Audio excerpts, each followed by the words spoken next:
We are continuing our presentation on Suwannee County's history, and a few months ago we finished the chronological portion of our history, and now we're looking at topical studies. So this month is African American history here in Suwannee County. Hopefully it won't be as long as the last couple presentations have been, but we'll see. You never know. I like to ad-lib sometimes too, so you never know. So, African American history in Suwannee County goes back way before there was a Suwannee County, way before even there was the United States of America. So we're going to go back 500 years basically to the first European expedition here into what is now Florida, this part of Florida. The Pamphilio de Narvaez expedition, which sailed and landed in Tampa in 1528. Approximately 300 or 400 guys with him. And they started marching northward from Tampa Bay, came through this area. In June of 1528, we have the first recorded drowning on the Suwannee River, or in the Suwannee River. And that was when one of Narvaez's guys, an explorer by the name of Juan Velazquez, he's charged into the river with his horse, and because they had armor and stuff on, they both drowned. And I've told you at that point in the history, when we were looking at Spanish history of Florida, of Suwannee County, that by that point the Narvaez expedition was so hungry that they pulled the bodies up, they buried the guy, but then ate the horse. They were already kind of having issues with food problems then. So that was that first recorded drowning, and the Narvaez expedition encountered hostile actions from all the Native American groups they came across, probably because they weren't very friendly with all these Native Americans. They were Spanish conquistadors. They were used to fighting Indian tribes, if we will, and so they just saw them as another lesser people, and so they treated them as such, and the Native Americans reciprocated. So eventually they got tired of traveling in Florida, and so the Narvaez expedition decided, let's just sail from Florida to Spanish territory over in Spain, or in Mexico, and so that's what they did. They basically started to sail, and then it was hurricane season, and a storm came up, and most of them drowned. But some of them survived, and they wandered the southeast for 8 years. So 8 years away from home, the ones that survived, wandering, going through all kinds of struggles, and eventually 4 of that 400-member expedition, basically, only 4 of them survived. They arrived in Spanish-held Mexico, which was called New Spain at the time. One of them was a guy by the name of Cabeza de Vaca, not this guy. But Cabeza de Vaca wrote a book about his journeys. He kind of exaggerates some of the stories. But one of the survivors, one of the other 3 survivors with Cabeza de Vaca, was this one on the right, this drawing made of him, and his name was Estevanico. He was a slave. What we know of him is not too much, but he was born a slave, or born in around 1500 in North Africa, possibly Morocco. He was enslaved by the Portuguese as a youth, and then he was sold to a Spanish nobleman before being sold to another one who then took him on the Narvaez expedition. He was probably, if not the first, one of the first African Americans into Florida. Now, after those years of wandering, he was one of those 4 survivors that returned to New Spain. He was either sold or given to the Viceroy of New Spain, which again is Mexico today and surrounding areas. And he was then sent as a guide, because he's been in the southwest and southeast at this point. He was sent as a guide for another group who was looking for the 7 cities of Cibola, or 7 cities of gold, which Cabeza de Vaca had written about. And what he basically would do is, as he would travel, he was told, because he was scouting ahead of the main group, he was told, hey, you leave a cross to tell us how much gold, how much treasures are there in the next village we're going to go into. So for a while it was just small villages, and then one day it was a huge cross, which indicated to the Spanish expedition that, hey, there's a lot of gold, there's a lot of other big things there, a lot of wealth. They said it was as big as a person. And so the party leader stepped up his pace, but that was the last time they heard from Estevanico. Probably he was killed by the Zuni Indians that they ran into, or that he ran into. He had black skin, of course. He had feathers, rattles, all those kinds of things. So the thought is perhaps the Zunis believed him to be a wizard and killed him. Others say he faked his own death to get away from slavery and captivity and lived out his life with the Native Americans. We don't know for sure, but he was the first known, or one of the first, if not the first, known African Americans in this part of the country and through Suwannee County.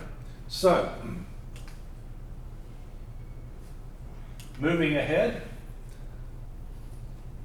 well before Suwannee County was established in 1858, slavery had become a part of the culture of this, this continent, not just North America, but also South America and Central America.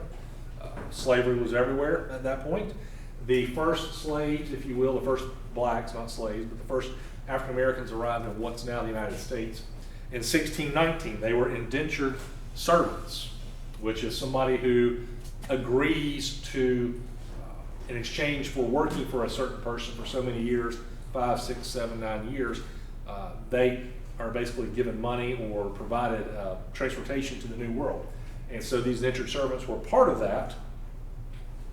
And so that's where they came, the first African Americans into what's now the United States in 1619.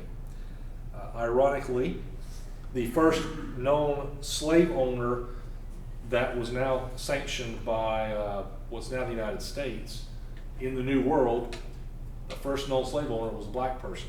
His name was Anthony Johnson. That's one of those things history definitely does not teach. The first recognized slave owner in what's now the United States was a black man. He was owning his own slaves. Now these African Americans, these indentured servants joined a lot of white men and a lot of white women who went into that servitude.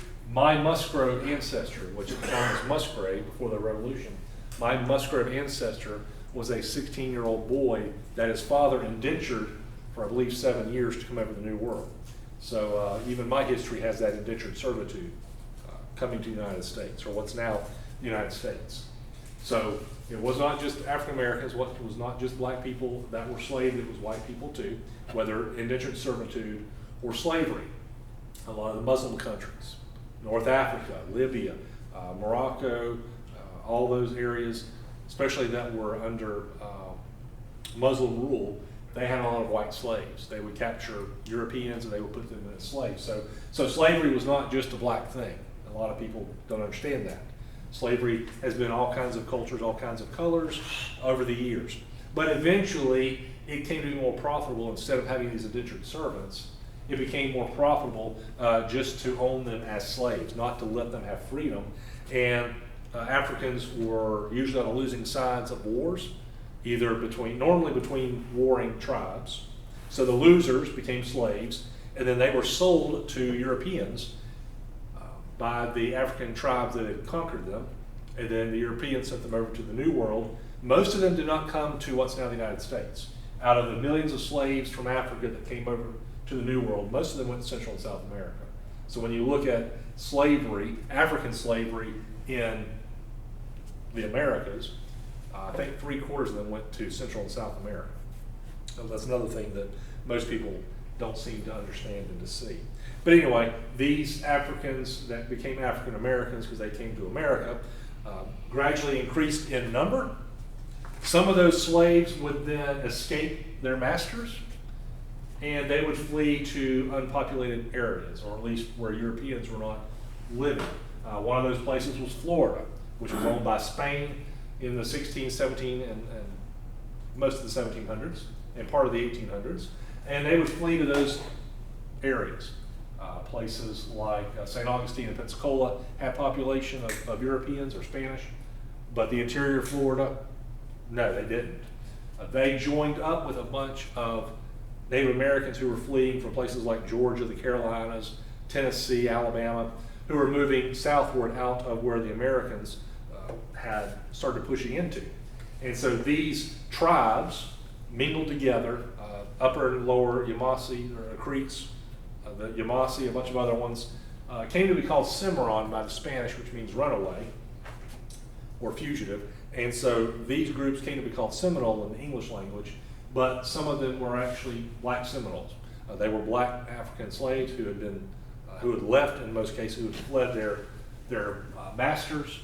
Some of them became slaves of the Seminoles. Some of them became free.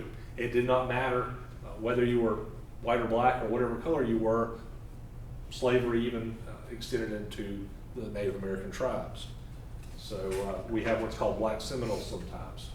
The Spanish allowed some of these African Americans that had fled from up north, which up north is any place other than Florida, allowed them to flee and to make themselves useful. They created a fort called Fort Mose actually, which was just north of St. Augustine proper.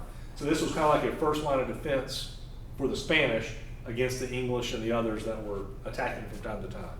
So you had the main fort in St. Augustine, you can see this in Marcos eventually, but then you had this outlying fort, and this Fort Mose was basically populated by slaves and former slaves that had come to Florida. So you've got all these things going on in Florida. Some of them obviously are going to be living here in what's now Suwannee County, because this is where a lot of the Seminoles were living by the 1700s. Well, by the early 1800s, you've got a lot of these Seminoles in the interior of Florida, including Suwannee County, and some of these former slaves are living amongst them, either amongst them or they have their own little towns close by. In 1818, the First Seminole War begins, and that basically is mainly from American encroachment upon where the Seminoles were living in north part of Florida, including where Suwannee County is. And eventually there was a massacre of about 50 soldiers and 50 family members on the Apalachicola River by the Seminoles. So Andrew Jackson, General Andrew Jackson, marches down with a small army, and he starts taking out these Indian villages. Now, some of the villages, as you can see on here, are what's called Negro towns. That was where these former black slaves were also living by themselves. So he was destroying these villages because they were either Seminole or related to the Seminoles, and he destroyed all of them up until the fact that till the point he got to the Suwannee River. So once he got to the Suwannee River, he figured his mission was over, and he returned home and was shortly thereafter elected as President of the United States. So again, African Americans living in this area in the early 1800s. Don't know any by name or anything like that, but they were living in this area. By the time of the Civil War, or just before the Civil War, when you look at a census, you will see that in some states, African Americans were at least a large minority, and in one or two states, they were actually a majority slave, African American, which most of them were slaves. There were many white people and actually a lot of free blacks who owned slaves. And that's another thing people don't learn. It was not just white people, even in the 1800s, when the Civil War began, that were owning slaves. There were actually black folks that owned slaves. And percentage-wise, there were a much higher number of free blacks that owned black slaves than white people that owned slaves. So that's one of those other things that people don't learn from history. But regardless, there was a lot of slavery in the South, obviously, some to the north. Now, Suwannee County was not a rich county. It had only been established in 1858, so we're still kind of very poor at that point. Just starting out, there's only a couple thousand folks here in the county. And so we don't have as many slaves as, say, even West Florida, which was called Middle Florida, kind of like between the Suwannee River and Apalachicola River. That was Middle Florida. They had a lot more slaves. They had plantations like this one here on the left I've got a picture of. You didn't see that really in Suwannee County. We didn't have folks that had hundreds of slaves. Our largest slave owner was a guy by the name of Thomas Dexter. I've talked about him before. Thomas Dexter was one of our early settlers. He was our largest slave owner, and he only had 50 slaves. There were a few other folks that owned maybe a couple dozen slaves each, but most of the folks that owned slaves in Suwannee County, which is only a very small minority of them, but most of them only owned one. That was more of like a household servant, maid kind of thing, except they were still slaves. But they were not out working on, picking cotton on the plantation kind of thing. We just didn't have that kind of structure here in Suwannee County. So again, biggest slave owner, 50 slaves. A few other folks owned a couple dozen each. Not like Central Florida or Middle Florida where they had hundreds of slaves each. Now then, Suwannee County again created 1858, the very end of 1858, and our first recorded deed, ironically, is the sale of a slave. In 1859, the slave was named Adam, and he was sold for the equivalent of what would be today about $36,000, I believe. So interesting, and that is our first recorded deed. Just one of those things. The record shows who it was sold from, the Demirs, and sold to a guy named Elisha Green, et cetera, et cetera. There's some folks that witnessed it. But to buy a slave was basically like buying a car today. And so a lot of people couldn't, I can't go out and afford to buy a car, throw down cash and buy a car. Most people can't either. I mean, I don't know, some of y'all might, but a lot of folks can't just slap down $40,000 in cash to buy a car. And that's what it would take to buy one slave. So slavery was basically something by this point of the rich folks, more or less. Yes. So our first census, 1860, Suwannee County's first census, we had a population of 2,303, and out of those there were 835 African Americans. So about a third of our population was African American. One of them was free that we know of for sure, and the rest, as far as we know, were slaves. So even in Suwannee County, there were a lot of slaves. But again, a small percentage of white folks actually owned them. It was too rich for most people's blood. So we get into the Civil War, the war between the states, the War of Northern Aggression, whatever you want to call it. The North won, they call it the Civil War, so that's what we call it. Now, contrary to public opinion, the Civil War was not fought just about slavery. Was it part of it? Yes, certainly. But it was not the only thing. Things like states' rights, tariffs, preserving the Union, there was all kinds of different ways to go about it. It was not about slavery, it really,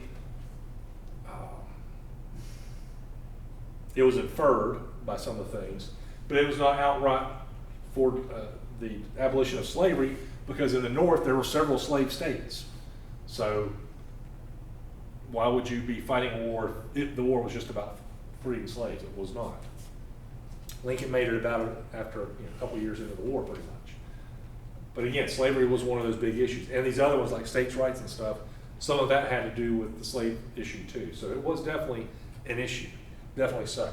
But even in the North, even in those states where black people were free, they didn't have slavery anymore, Northerners looked down upon African Americans, looked at them as inferior. They treated very terribly in a lot of ways.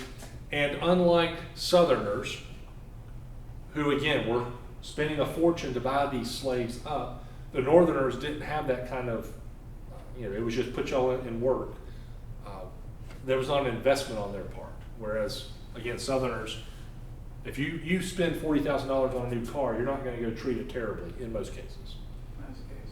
Most cases. Obviously, there are exceptions to the rule. But in general, you're going to treat it a little bit better than if it's just something that's not even yours to deal with. So you've got this Southern versus Northern thing. Yes, slavery is down here, not up here so much. But still, African Americans were looked down as inferior by the North. Less than a quarter of all Southerners owned slaves by the Civil War. And again, most of that quarter was just one person, just a servant.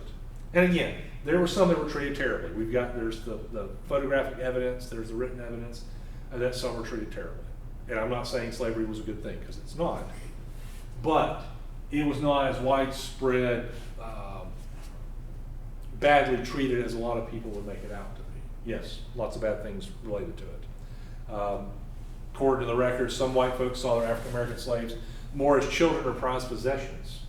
You're not usually going to treat them terribly. Usually, again, definitely exceptions.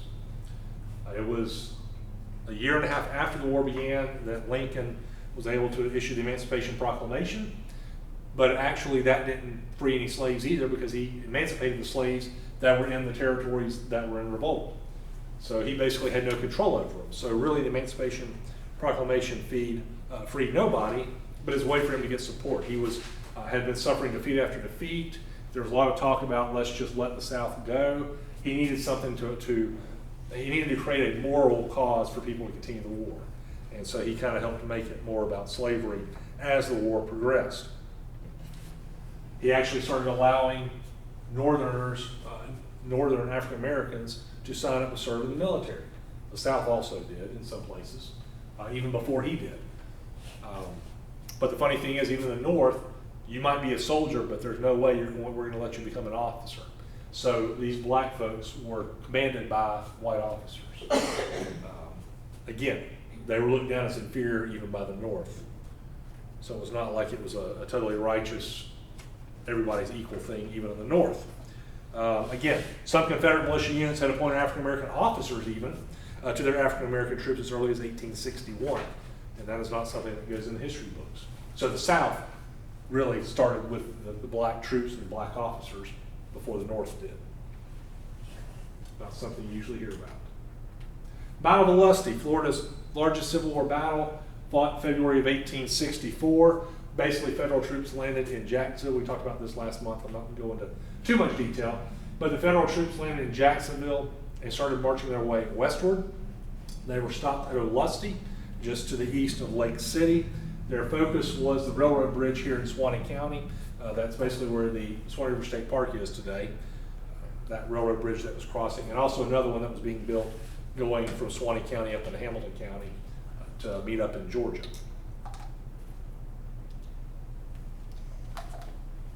Lots of reasons for it. One of the reasons, of course, was to conquer territory. Another reason was to hopefully liberate some folks. Northern troops had an inflated idea of how many people wanted to stop the war, end the war here in Florida, and they thought there'd be a mass drove of slaves and white people that would come to them. It didn't happen, but they thought there'd be a lot of people coming to the north side. They also hoped to capture enough territory to be able to allow Florida to vote in the northern elections. Lincoln was having trouble. He was running against a former general of his that was running on a peace platform, and so there was a very good chance that Lincoln was going to lose the presidency and General McClellan would become president and then just allow peace to happen and be two separate countries. And so they wanted to get more folks voting for Lincoln. So let's conquer this territory. If we're lucky, maybe we'll even take Tallahassee, their capital, and go from there.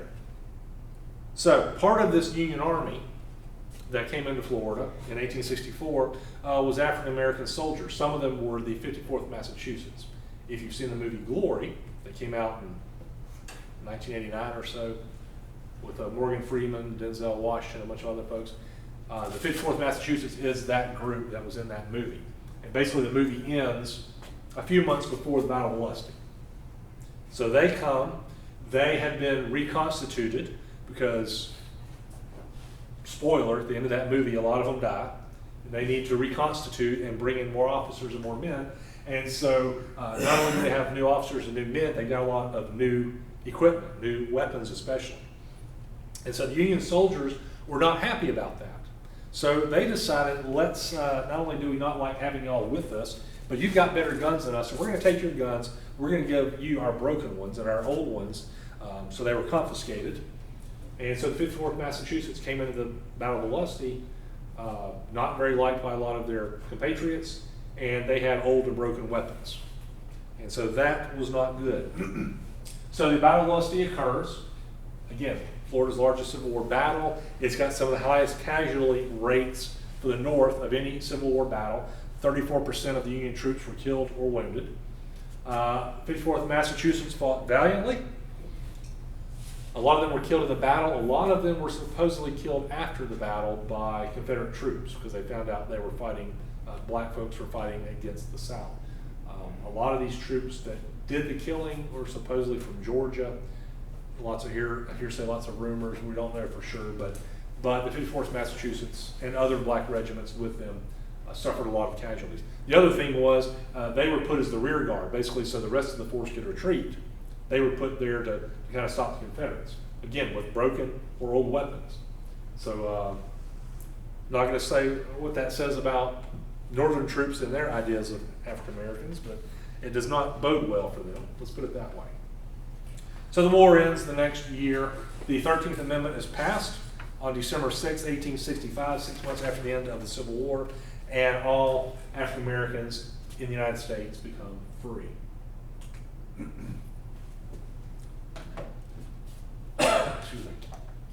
We have,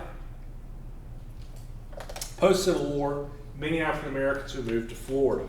Actually, nearly half of all the people that moved in Florida after the Civil War and a few years after that are African Americans.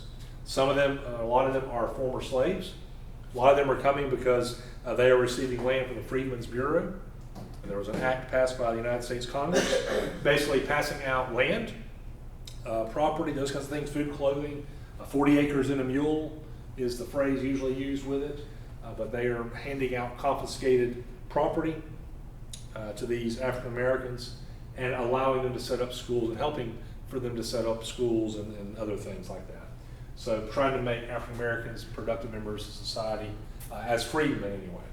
In 1869, Suwannee County has an election to see where the county seat was going to be. It had been Houston for basically the first 10 years of Suwannee County's history. And the vote in 1869 was to move it to live vote.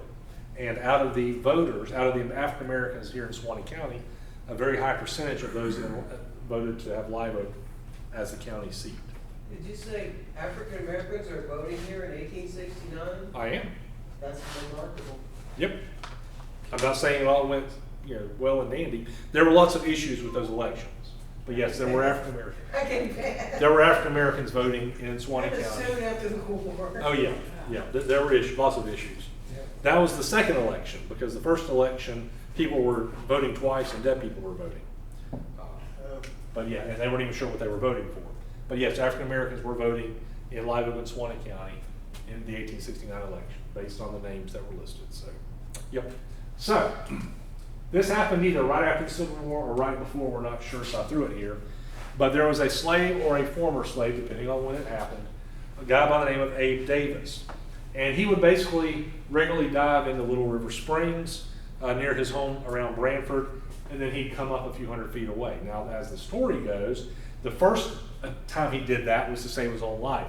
He was about to get lynched, and so he jumped into the spring and then found an air pocket and swam to another opening hundreds of feet away.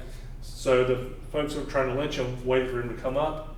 He didn't come up. All right, he's drowned. They went on with their life. But he survived. He came up, and basically he would, from then on, he would swim back and forth, kind of like a show.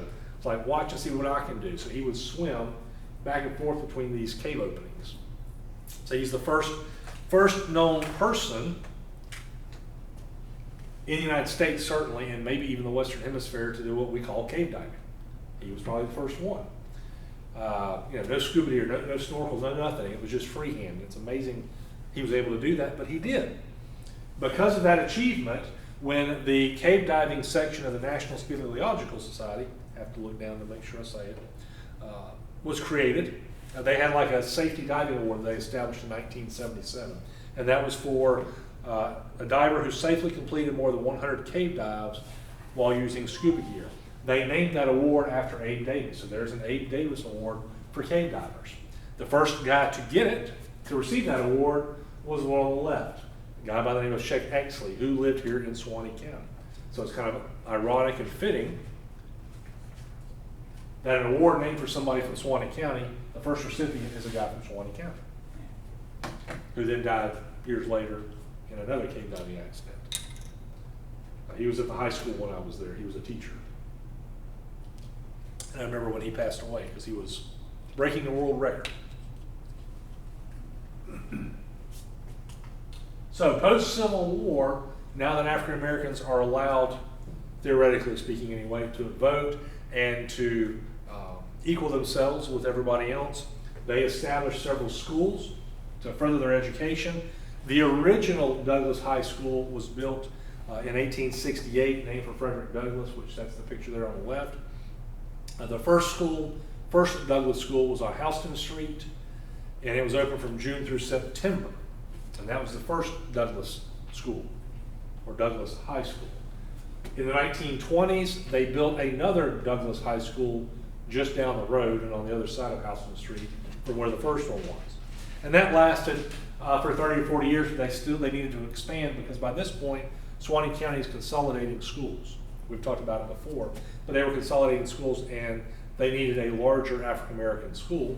And so they built the last Douglas High School off Walker Street, off Ontario Avenue and Walker Street. Much bigger school. It had all kinds of grades. It wasn't just a high school, really. It was a lot of kids at one point. And that operated until 1969 when desegregation occurred here in Suwannee County. After that point, it became Suwannee Middle School. I went there as a 6th grader before they shut it down as a middle school and built the one that's over here, the current one. It's hard to believe that's been going on for 30-something years there. But I was part of some of the last kids that went there as a middle school. After that point, it became an alternative school, and a lot of other things were going on there too. The EOC is out there in one of the old buildings. I think it was the old band building, if I remember correctly. But the EOC is currently still there. The rest of the school deteriorated, and most of it was torn down in 2019. Pretty much about all that's left is the gym and the EOC building and some of the sports fields and those kinds of things. So there have been 3 Douglas high schools or Douglas schools in Suwannee County since the Civil War. Now, then, not only did African Americans get to vote after the Civil War, we actually have several African Americans that are elected to office. The first known one that I have been able to find anyway was a guy by the name of George Manker. Don't know much about him, but he was the voter registrar, which I guess is kind of like the supervisor of elections. He was that from 1867 to 1868. He was also a county commissioner from April of 1869 through September of 1870. Now, as we go through this list I'm about to mention to you, I have to say that it was a very tumultuous time, not just for Suwannee County, but the entire South. We've got Reconstruction of the southern states by the northern government, a lot of chaos, a lot of trauma going on. So elected officials are elected, then they're run off, and somebody else gets put in their place, and they get run off. Whether they're white or black, it's hard for somebody to complete a full term, so a 4-year term in most cases. So as I go through this list, you're going to see that most of them did not serve 4 years. And again, that wasn't just black folks, that was white folks also. Some of those white folks were carpetbaggers that had moved down from the south, some of them from the north. Some of them were scalawags, which had lived in the south, claimed to support the north anyway, and were voted into office. So we see a lot of turmoil in politics, especially. Folks are getting tarred and feathered, run out of town, threatened, those kinds of things. And so we are no different, unfortunately. We have some killings related to race in Suwannee County. But this gentleman, George Manker, only served as a county commissioner for 1.5 years. So out of his 4-year term, he only got 1.5 years. Nathaniel Kirby was another one. Know a little bit more about him. He was born in 1832 in South Carolina. He was a laborer by trade. He was a county commissioner in the first recorded or permanently recorded minutes of the county commission from October of 1868. Now that's because there had been a law change when Florida adopted a new constitution in 1868, and the commissioners were required to keep minutes. Before that point, in the first 10 years of our history, they weren't required to keep minutes, which I wish they had because it'd be fun to see those early years. But anyway, so October of 1868 was the first minutes under this new rule. And so they kept minutes that are still permanent records. I've still got them at my office. I can look through them. That's a copy from one of them. That's from 1875. But we've got minutes all the way back to 1868. So Mr. Kirby was a county commissioner, but then by early 1869, he no longer was one. And actually there's his last attended meeting was November of 1868 that I can find. So he was there at least a couple months at the very least. I've read other places where he served as a county commissioner up until 1870. The minutes don't record that though, or at least that he did not attend after November of 1868. Either way, he's listed as living in Lake City in 1900. So he was still alive, living in a neighboring county. Nathaniel Goodman was another African American leader. He was born in May of 1830 in North Carolina, excuse me. He was a farmer. According to some of his descendants who still live in this area and live in Florida, he joined the Union Army, and after the Civil War, he was posted here in Suwannee County. He liked it enough that he decided to live here, made it his home, and he briefly served as a county commissioner starting in October of 1870. And then there's a gap of several months for some reason, either because they didn't have meetings or somebody didn't keep minutes, but there's a gap. And when they resume in March of 1871, he's no longer on the county commission. So, not sure how long he served, but he did serve for a little while. He also was on the school board in 1875, that we know of for sure. School board has their own minutes that they take also. He was also a jail guard sometimes, and he may have helped establish a school for African American students. So lots of different things. He was still alive in 1910, and he was still living here in Suwannee County. So Nathaniel or Nat Goodman.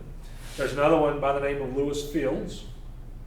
He was a county commissioner between June of 1870 and February of 1873. So he served most of his term at least.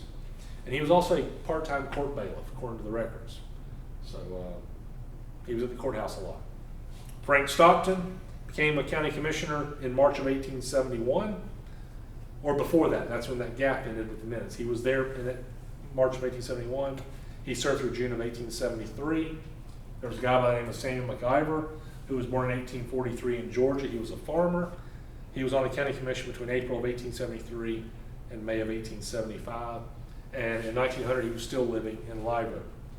Another African American by the name of Barry Gardner, county commissioner between April of 1873 and January of 1877. So he basically served his full term, almost. Caleb Simpkins, born July of 1833 in South Carolina. He was a carpenter, and he was county commissioner between February of 1876 and January of 1877. He was still alive in 1900, living in Live Oak. Tully Denham served as county commissioner between November of 1875 and December of 1876. He was an African Methodist Episcopal AME minister also. So we've got a lot of folks. Robert Allen, another one. He was born in Virginia in 1820. He was a minister. He was justice of the peace, one of them anyway, in Suwannee County in 1876, 1877. He was still alive here in Suwannee County in 1885, at the age of 65. So, these folks are serving mainly 1860s, 1870s. Reconstruction ends at the very beginning of 1877. That's why you see a lot of these, their terms, or they stopped serving anyway, in January of 1877 or December of 1876, because we've got what's called nationally the Compromise of 1876 or 1877, where it was a toss-up between who was going to be president. One had more elected votes, more had won electoral votes, and so there was a compromise made where Samuel Tilden, I believe, would not become president, but in exchange, the South was able to end Reconstruction. And so that was the compromise. And so these African Americans pretty much lost power here in Suwannee County, just like throughout Florida, and just like throughout most of the South. So these folks that had been serving in government, they were unelected or removed from office or forced out of office. Despite that, even after Reconstruction ends, you still see in Live Oak, the town council has a guy by the name of Thomas T. Thompson. He served between 1878 and 1879. He was African American, so there were still some elected officials here after Reconstruction ends, which is very interesting.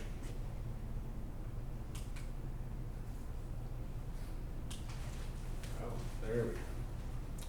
All right. Post-Civil War, you've got a lot of folks, as I've said, moving into Suwannee County. A lot of African American folks, but not all of them are. One of them is a guy by the name of Nathan Walker, and he's a business associate of John Parsley, who's another Northerner who moves into Suwannee County. John Parsley and his wife are kind of responsible mainly for Live Oak, downtown Live Oak being where it is today, and Live Oak being the county seat, things like that. Nathan Walker and John Parsley worked together. When Mr. Parsley died, Mr. Walker and Mrs. Parsley didn't get along, and so they kind of went their separate ways. Nathan Walker helped to build a new building that was proposed as a courthouse, and there was a discussion of not only where is the courthouse going to be, but exactly which location in this place. even when Live Oak was chosen. And his briefly almost became the courthouse, but then there was some court-related things, and I've talked about it before, so I'm not going to go into it too much. But he had basically a building that was either almost complete or totally complete that was no longer going to be the courthouse.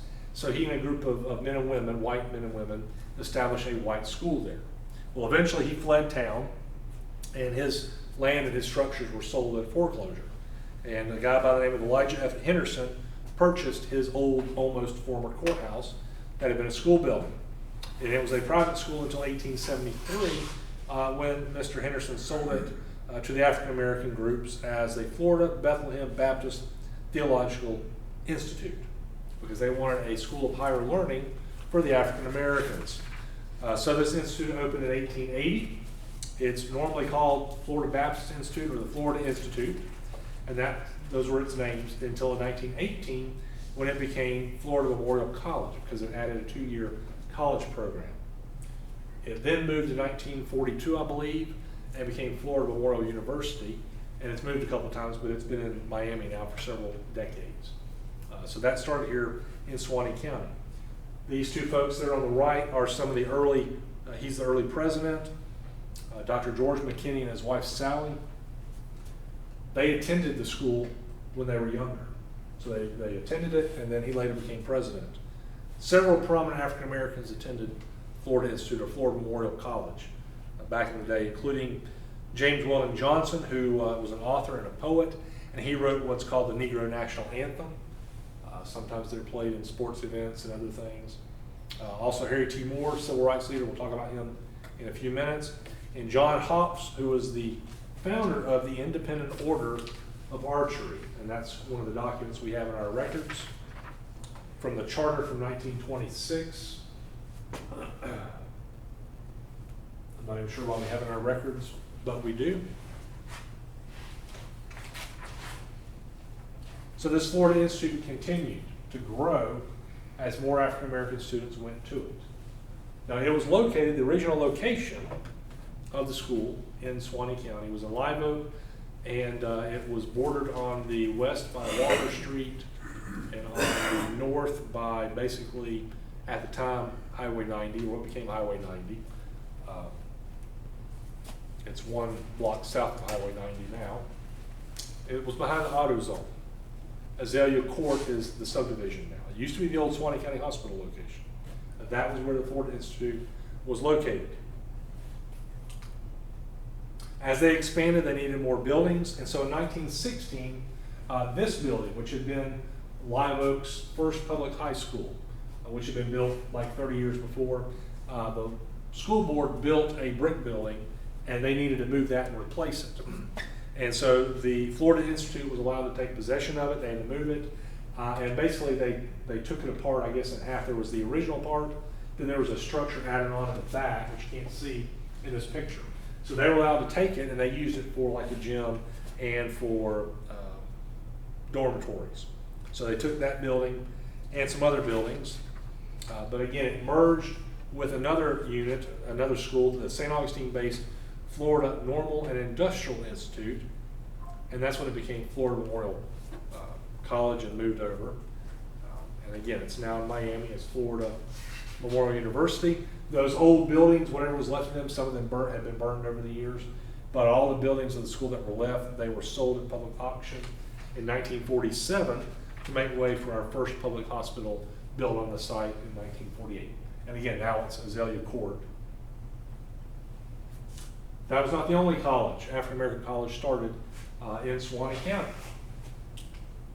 About the same time,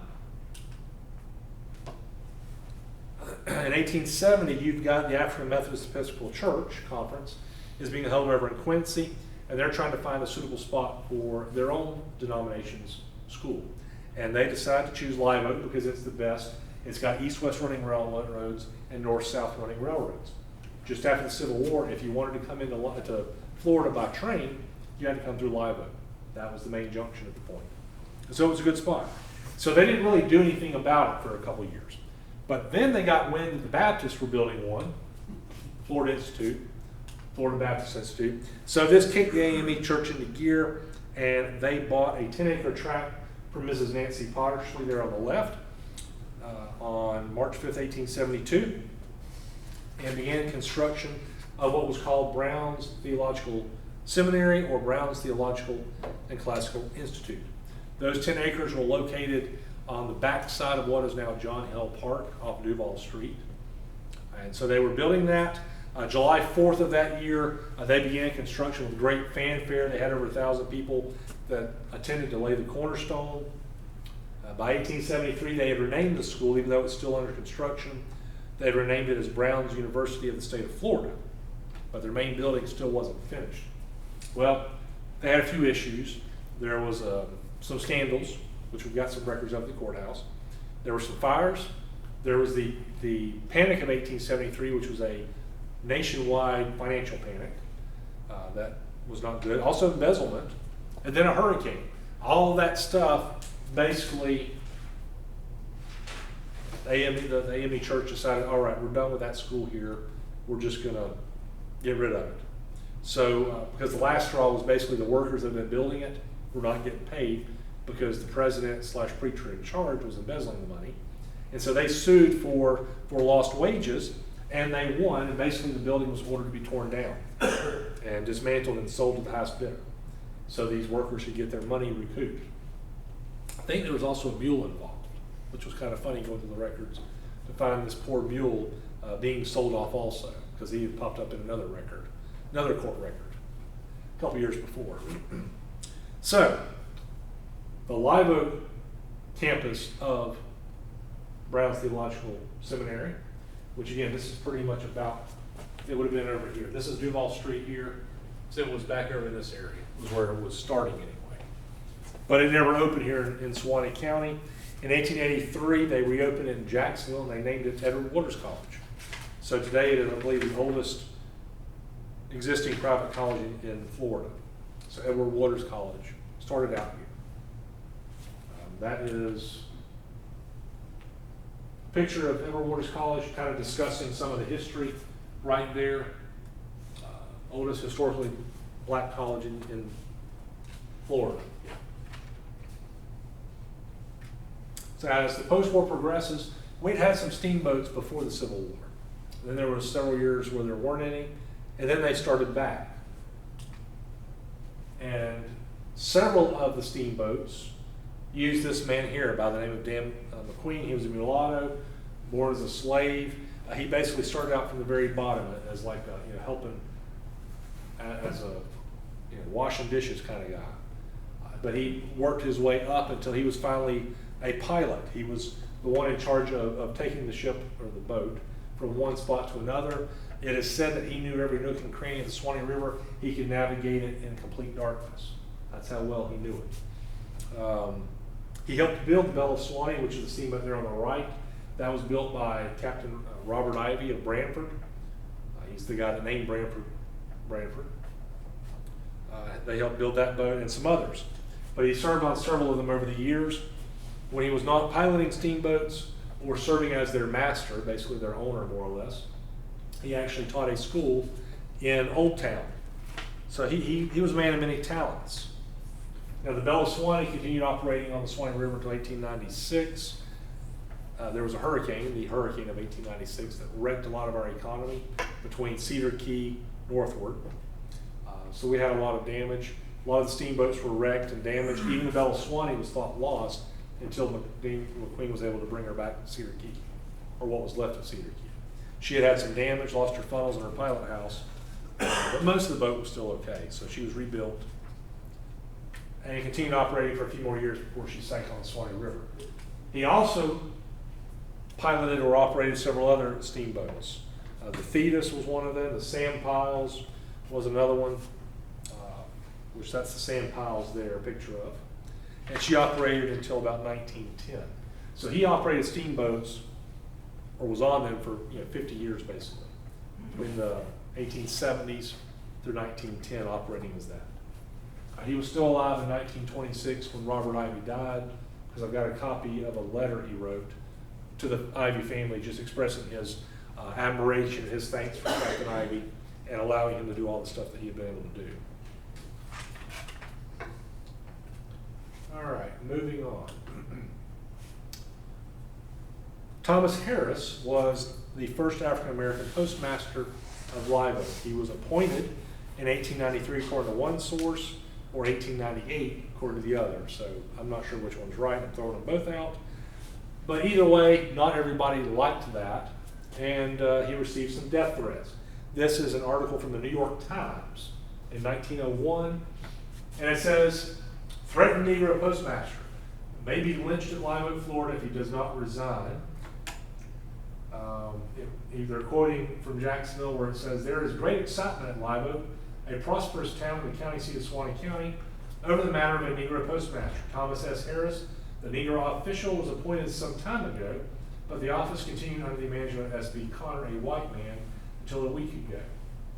And maybe that's why there's the difference between 1893 and 1898. Maybe he was nominally selected, but S.B. Connor continued doing it until 1898 or so.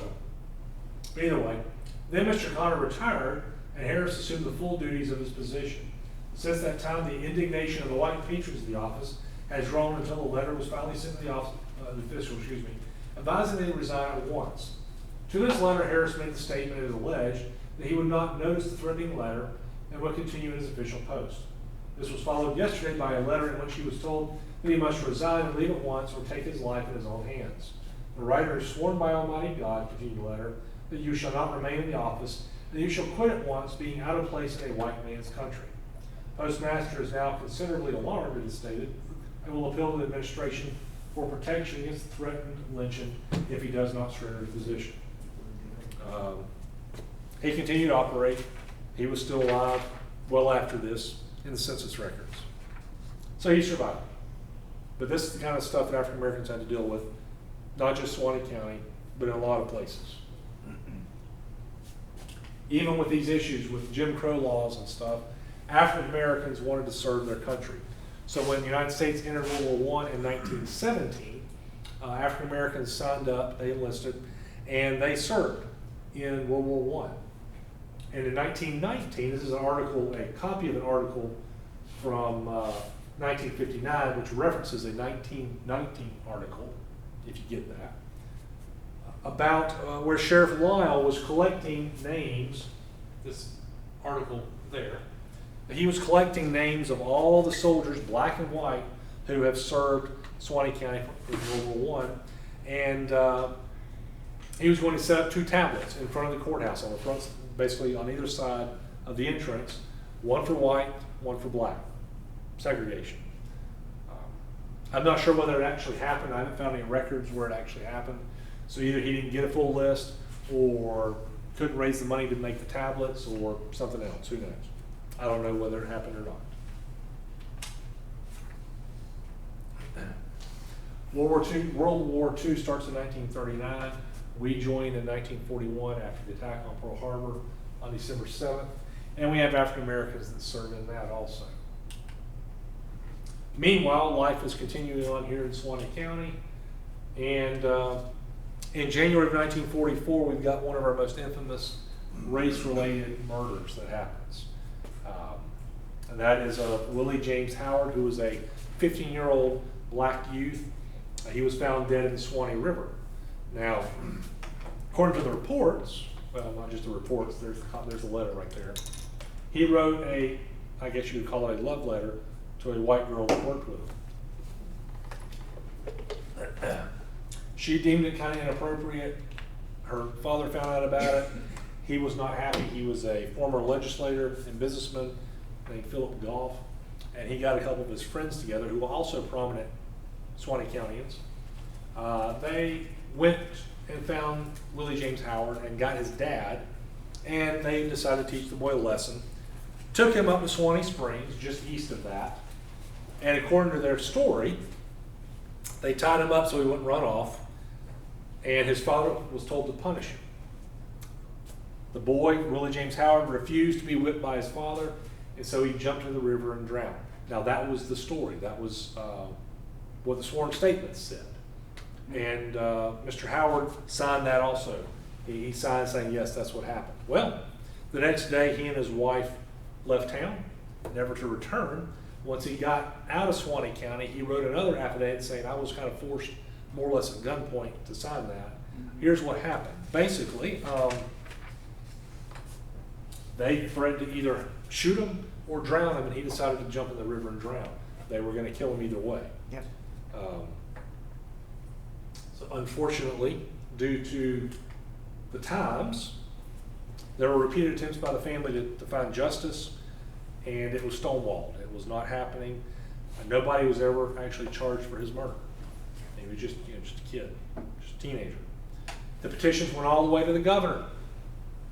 Didn't do anything. He even had prominent folks like the guy on the left, Thurgood Marshall, who later became the first black Supreme Court justice. He was trying to get folks prosecuted. And the guy on the right, Harry T. Moore, which I'll talk more about in just a minute, who was basically over the NAACP in Florida at this point. They tried to get justice served, and it just did not happen. But they were all prominent folks here in Suwannee County. Harry T. Moore, I said I was going to talk about him a little bit more. Harry T. Moore, born in Suwannee County. He lived his early years in Houston. His dad died when he was young. Now, Harry was born in 1905. His dad died in 1914 when Harry was 9 years old. They ran a little country store, Harry's parents, little country store, and they also provided water for the airline, the Seaboard Airline Railroad that came through. That was a time where they'd have to refill the water and the wood stocks of these trains that would go through. So that's what he did.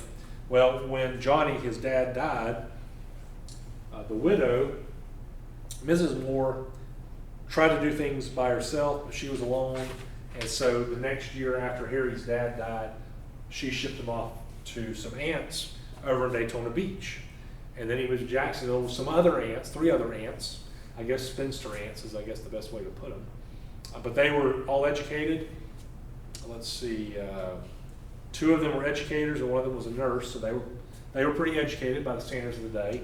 And Jacksonville had a very large and vibrant African-American community. And so Harry T. Moore was introduced to all that. He was an intelligent guy, so he was able to thrive over there, whereas here he might not have thrived as well.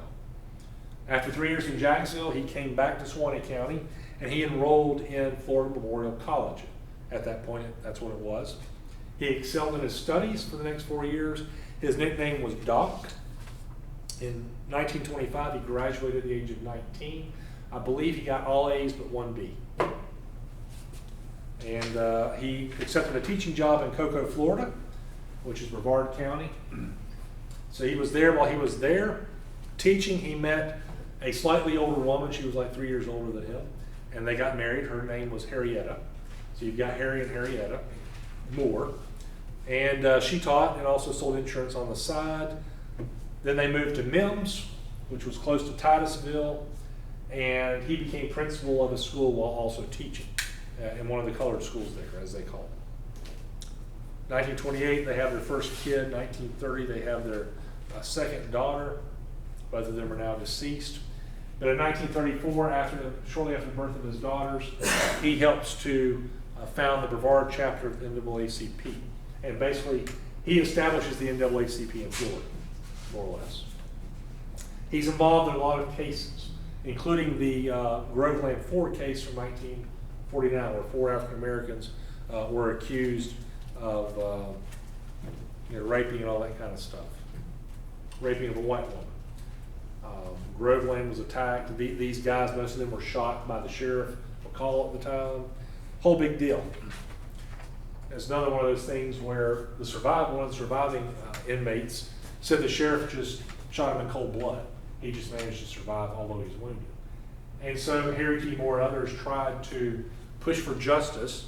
It did not work out. Let's see. Trying to go through. Eventually, the governor did suspend the sheriff from office. This is not our sheriff. This is down Central Florida. Harry T. Moore also investigated every lynching for probably 10 or 15 years. He investigated every lynching of a black person in Florida. So he was no longer teaching at this point because he'd been kicked out of the schools by the superintendent because of his trying to push for equality and such. So he was moving along, he was carrying along with his NAACP duties until 6 weeks after all that happened with the McCall incident. And on Christmas night, 1951, it was their 25th wedding anniversary. A bomb goes off underneath the couple's bedroom, underneath where they're sleeping in Mims. Both of them are fatally injured. Moore died on the way to the hospital, and his wife died a few days later. So basically, somebody planted a bomb underneath their bedroom. According to the records, the blast was so powerful that Mrs. Moore was thrown up into the rafters. I mean, it was a powerful blast. That's the house there on the right. What's left of it anyway. He is called the first martyr of the civil rights movement. He was the first NAACP official murdered in the civil rights struggle. There was a protest even in the United Nations against what's going on. Huge rallies all throughout the country supporting the Moors and against the violence that's going on. There was something in Madison Square Garden. There was a song written and with the lyrics anyway were written by a guy by the name of Langston Hughes, a famous African-American poet, and it was called The Ballad of Harry Moore. So he wrote that in honor and memory of Harry Moore. FBI was called in to investigate, and long and short of it is, although they had suspects, several local Klansmen there in Central Florida, they indicted some, but they had to dismiss the charges, and they never actually found out for sure. Now, it's been reopened several times over the years. It was reopened in '78. It was reopened in '91. It was reopened up in 2005. And they claimed to resolve the case in '05, with the most likely candidates being 4 Klansmen. Most of them died within a year or so of the blast, so maybe that was karma. I don't believe in that, but serves them right, I guess you could say. So that's what they're thinking. There's suggestions that maybe the sheriff, who had just been removed by the governor, perhaps he had something to do with it. Sheriff McCall, we don't know. Let's see, I'm trying to look. Yeah. So again, prominent Suwannee County citizen who served on the national stage, one of the ones in Suwannee County, on the national stage, especially for African American rights. The next year or so, August 3rd, 1952, we have Rue McCollum, who's there on the left and on the right after her release from prison or from mental institution. She kills the man in the middle, Dr. Clifford Leroy Adams, shoots him at his doctor's office across from the courthouse.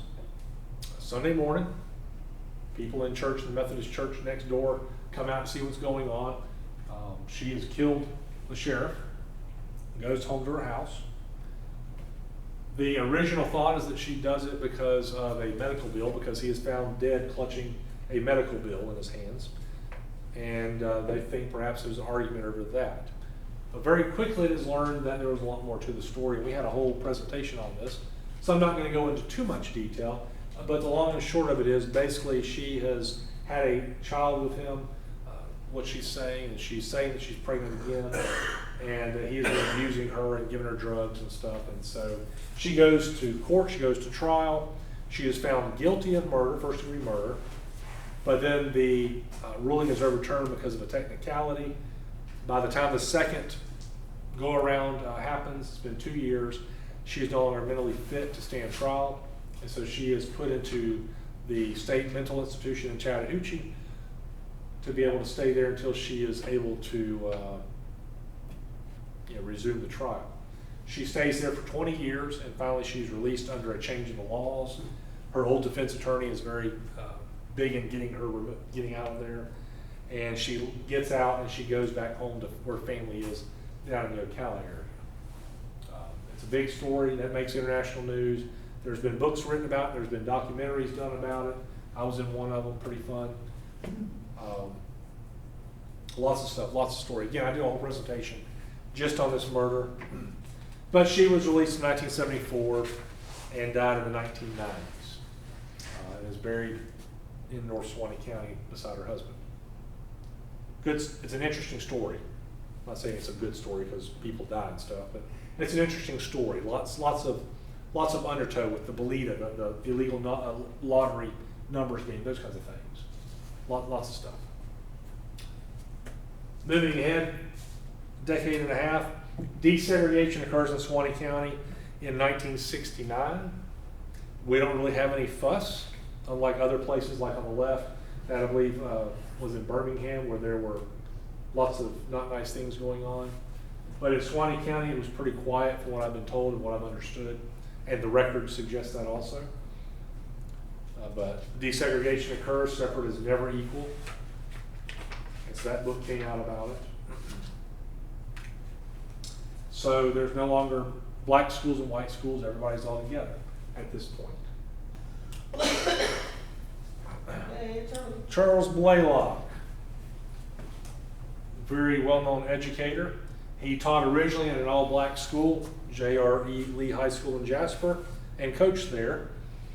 And then he later became the first African-American principal in Hamilton County after desegregation occurred at Central Hamilton Elementary. He was beloved of the community. In 1981, he was offered the position of principal at Suwannee Elementary East, which I don't remember which school it's called now. It was the elementary school at one point. It's the one south of the other one. Not the one here, but over here. Which is funny because when I was growing up, they were east and west school, but they were north and south of one another. Go figure. Anyway, he became principal of East, which I was from west, so west was the best, east was the beast, or east was the least. West was the pest. West, yeah. And that's what they would say about us. So anyway, he became the principal. He was the principal at an elementary school there when I was in elementary school at the other school. And he became superintendent of schools in 1988. He was the first African-American elected to that position. He served until 1997. He went back to Hamilton County, which is where his roots were from, and he ran for superintendent there and got it in 2000 and became Hamilton County's first African-American superintendent. Served one term. So he got several different firsts, not just in Suwannee, but also Hamilton County. Very good man, very, very nice man, caring man, good guy. Douglas Udell, funeral director by trade, he still runs the Udell Funeral Home. He became Suwannee County's first African-American county commissioner since Reconstruction. And he became county commissioner in 1994, served until he was defeated in 2010. So that had been the first time in 115 years since there had been an African-American county commissioner, although I just read off several during the Reconstruction era. Others, firsts. Robertina Reed in May of 2018, became the first female and the first African-American female elected to the Live Oak City Council. She was elected there. She barely beat out John Yulee, who was a long-serving African-American councilman there. She served one term before she was defeated by Tommy Jefferson in 2022. But she was Live Oak's first female councilman and first female African-American councilman, or council person, technically. So, these are some of the African-Americans that have been prominent in Suwannee County's history over the years. So that's all with this presentation. Now, next month, I'm supposed to do haunted history. It's not October. Should I wait, or should I just carry on as usual? We'll do haunted history next month, unless y'all have Haunted history. haunted history. Y'all good with that? Okay. Haunted history next month, which is real fun in October. But it'll be just as fun next month, too. So any questions, comments, thoughts? Appreciate it. Thank y'all for y'all's time.